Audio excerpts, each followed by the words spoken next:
Welcome to One-on-One with Expert Flyer, where we bring you the inside scoop from travel industry experts and innovators.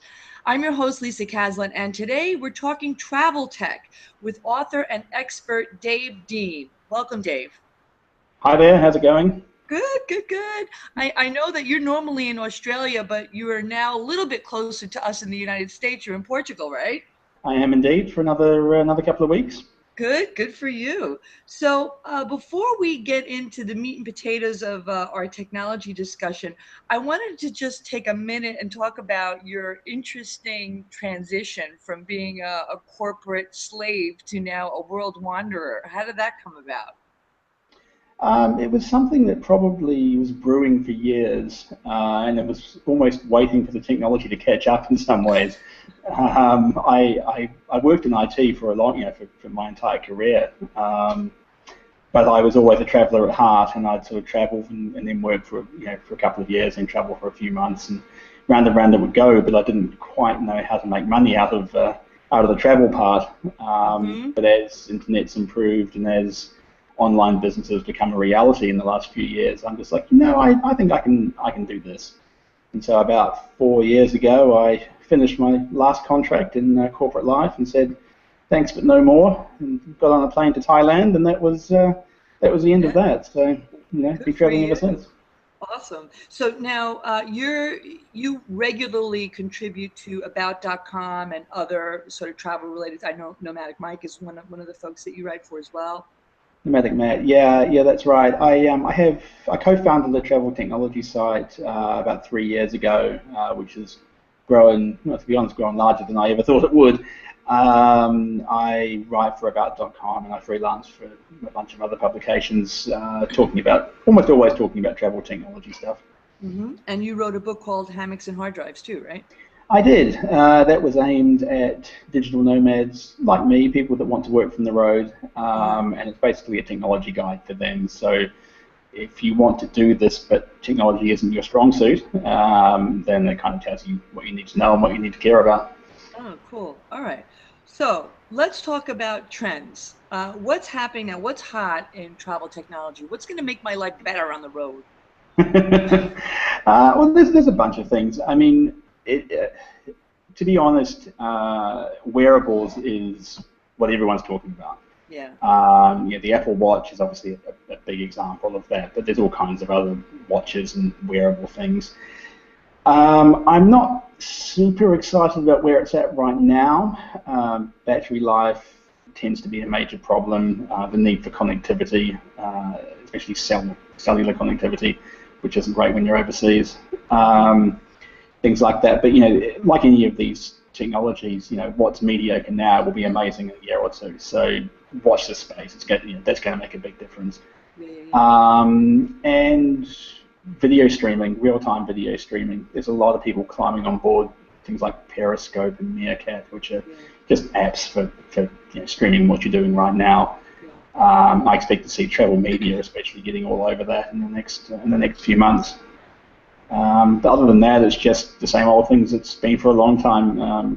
Better battery life, more storage, getting connected Yeah. overseas, that sort of thing. What It's about what about it? What about gone. image making? What about picture taking? GoPro and all that kind of stuff. Yeah, Anything I cool mean, happening it's there? not changing much. Uh, Okay. it kind of feels that we've reached a bit of a plateau. I mean, the cameras get a little bit smaller. GoPro came out with an even smaller version of their camera this week. The resolution gets a little better. The camera gets a little smaller. Yeah. But it's not. 2 or 3 years ago, it's like, wow, I can't believe this is possible. And now it's just like, it's the same old thing. We're Um, spoiled. we are Our very spoiled. our Very, threshold for excitement has, really very much risen so. greatly. Yeah. So if you talk about, you know, living when you're on your vacation or even long extended trip, and we talk about staying in a hotel chain or what have you, are they implementing anything kind of cool or different that one might be impressed with or would make things Um, better?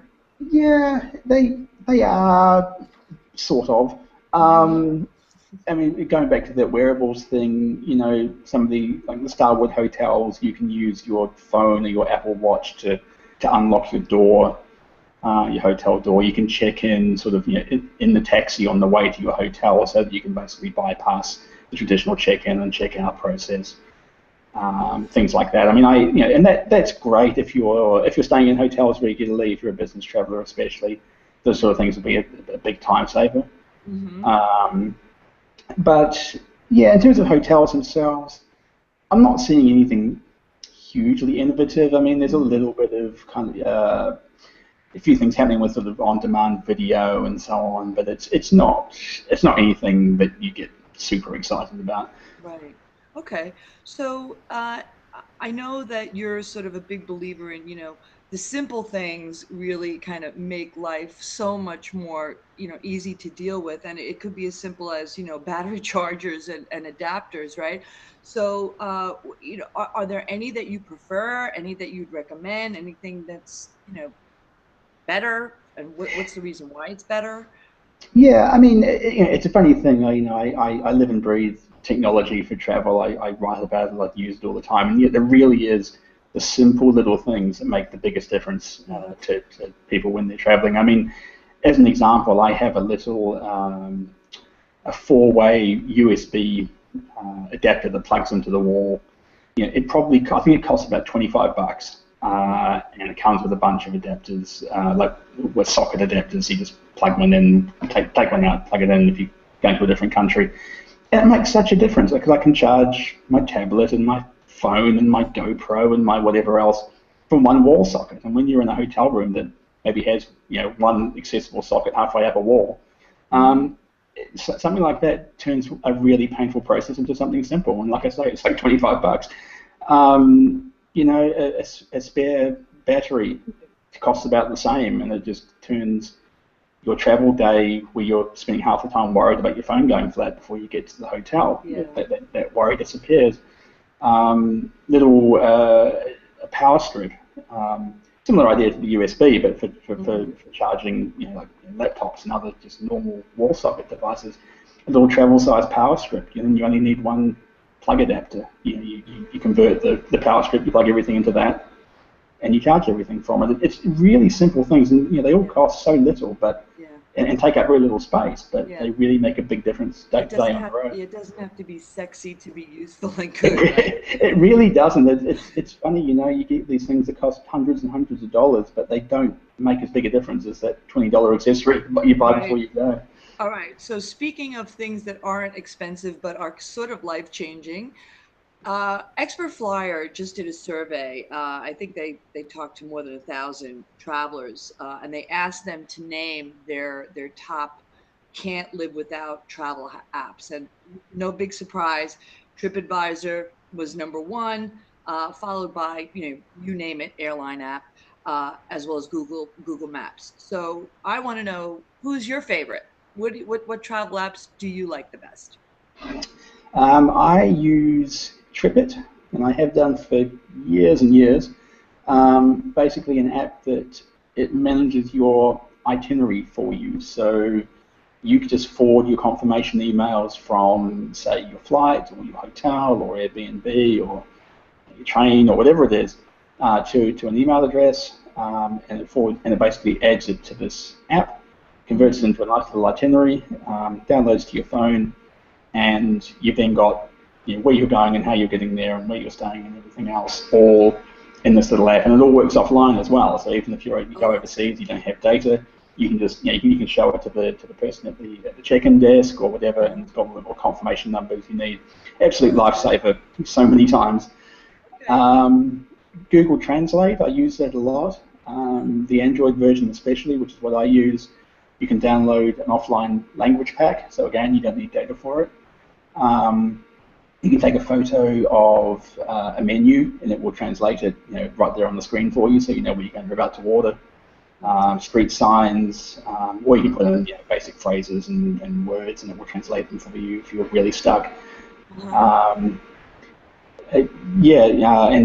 Here Maps, which is, I use Google Maps as well, but Here Maps lets you download entire country maps or region maps to your phone or tablet ahead of time.